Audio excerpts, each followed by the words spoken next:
Top Democrats on the House Foreign Affairs, Intelligence, and Armed Services Committees are urging President Trump to lean into diplomacy with Iran and saying if he does decide to take military action, he needs to seek approval first.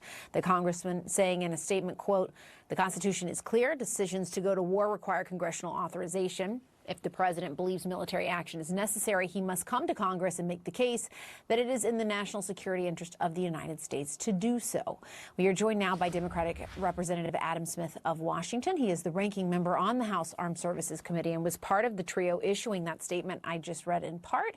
Congressman, thank you so much for being here. I really appreciate it. I was speaking earlier with former presidential envoy Brett McGurk, who had previously led negotiations with Iran. He told me he's skeptical diplomacy can succeed here, and he laid out why. Why do you think it can succeed?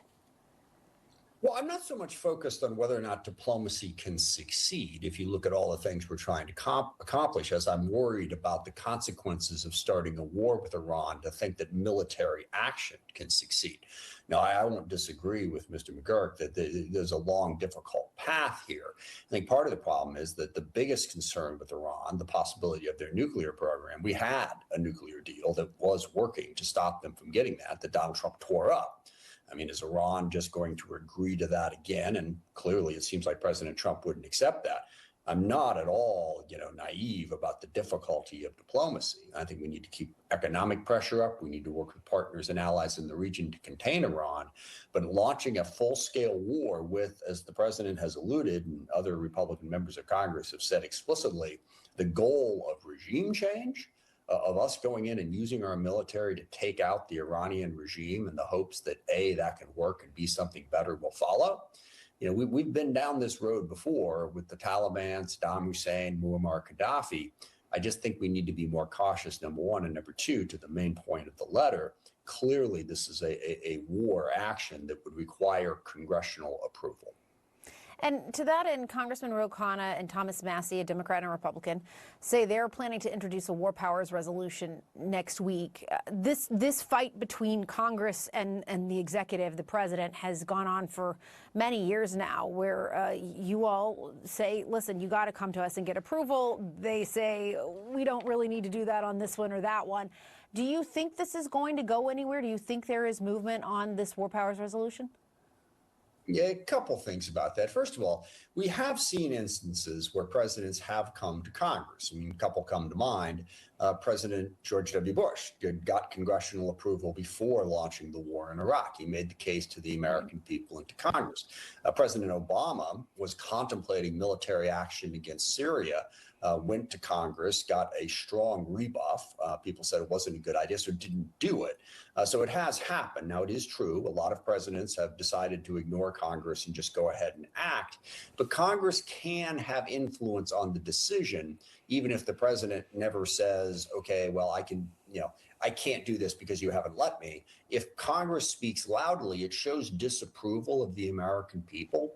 And most presidents, I will grant you this one is perhaps an exception, most presidents are somewhat responsive to public opinion. So Congress can be part of driving public opinion to show the president what the people do or do not want. So in that sense, it can certainly have an impact, even if the president doesn't, agree to the legal authority of Congress to block him. But do you think that he actually, I mean, aside from you, obviously you all very clearly said in that statement, we want you to come, we believe you should, in fact, come to us for authorization. Is there anything that makes you think that he will indeed do that? At this point, no. And that's one of the very troubling things. I will say that the tariff decision is actually connected in a way because the Supreme Court finally was willing to say, no, Mr. President, you are not unbound. The law and the Constitution do apply to you. And this president obviously clearly has said that the only thing that constrains him is his own morality. So he is very flagrantly violating the law and the Constitution in a whole bunch of different directions. And yeah, that's problematic. But again, we have to do what we can in terms of applying public pressure. But no, I'll be perfectly honest with you. President Trump has made it very clear on, dozens of different subjects. He's going to do what he wants. The law, the Constitution, Congress, and in many cases, the American people be damned. I do want to ask you about that because it is a question I wanted to get to with you on this on the subject of those tariffs, because he says he's now raised this global tariff rate to 15%. He's doing this under something called Section 122, and that lasts a maximum of 150 days and then needs to go to Congress for authorization. The president, as you know, has said he doesn't need to consult Congress. How are you thinking about this? And do you think your Republican colleagues are prepared to push back on this if we get to that 150 days? I mean, slowly, I think we did see the Congress, vote to overturn President Trump's tariffs on Canada. So there were Republicans who voted for that. We've seen a couple of other small instances. 17 Republicans voted to extend the Affordable Care healthcare tax credits against the objections of the president. So very, very slowly, we're seeing some Republicans realize that they are an independent branch of government and don't have to just do what Trump wants. But on this one, will they get there? No, it's hard to say, but hopefully, we'll keep building that support and get them to see that. And one final point on the tariffs.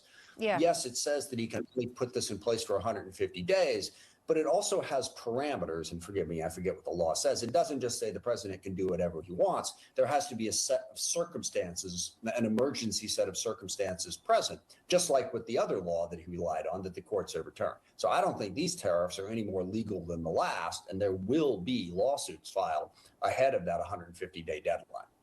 I do just want to end by going back to Iran for a second. I wanted to make sure I got in the tariff question there.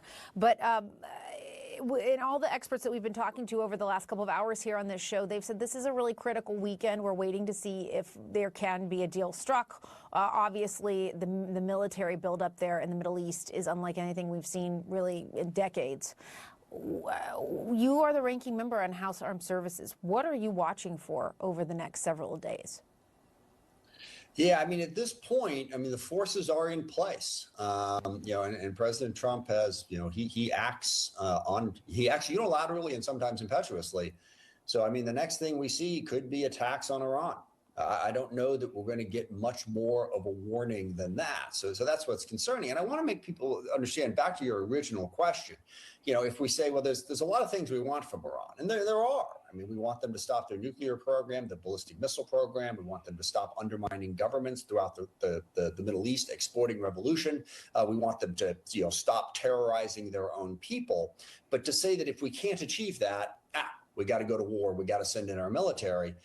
That's what sort of got us into the Libya conflict, the Iraq conflict, and the extended conflict in Afghanistan, was this belief that, well, this is a problem, we got to go blow stuff up to fix it.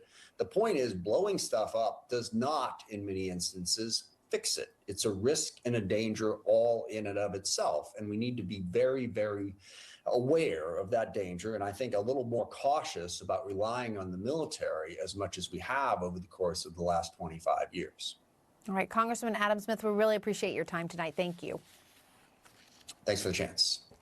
We'll be right back.